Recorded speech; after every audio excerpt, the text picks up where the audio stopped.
So, Don, one of the things that we always talk about with 1 in 3 people being touched by an OA, it's just a number, but we need to humanize it. And you yourself, you've had that experience in being a big brother. How has that helped you, and has that been part of your Touched by United Way? Well, I think one of the, people think about the fact that young people benefit from programs like Big Brothers and Sisters.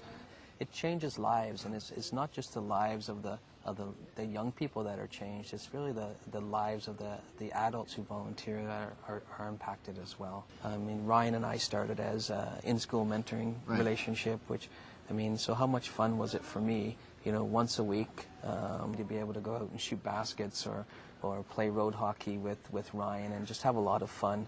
But it's also, there's a great feeling in knowing that a young person his life is changing simply because I care enough.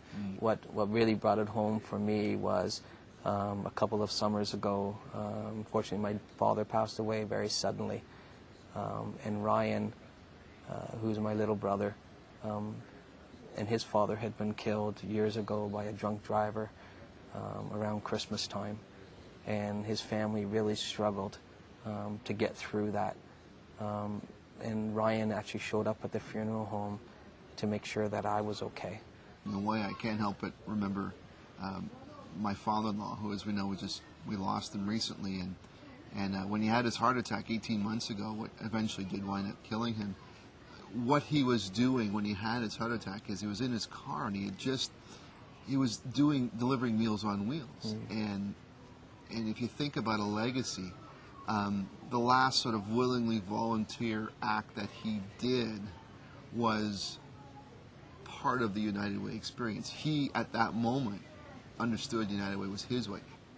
Well, this is it, and I think people don't understand the reach of the United Way. And now we've talked a bit about the impact for programs like Big Brothers and Sisters for adult volunteers, but I know, Eric, you've experienced it as a little brother, the power of the program. Yeah, I was very fortunate to have a little brother, a big brother myself.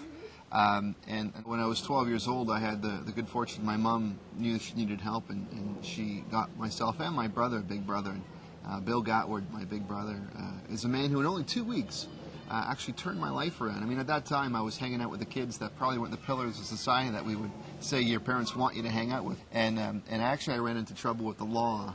I was arrested for doing some little B&E stuff. And even though the police came and took me to the station and they processed, tried to put that fear of God in me, I mean, I was partially affected, but I still thought I was kind of cool. And then just a couple days later, Bill, we were going to a baseball game, a Jays game, and we were in the car, and he was going to say something, and I could tell you, I closed my eyes, and I know exactly where we were, the day, the time, what road we were on, and in 2 sentences he said, Eric, I heard what you did, and I'm not going to say much. I'm just going to tell you, though, that I'm very, very disappointed in what you did.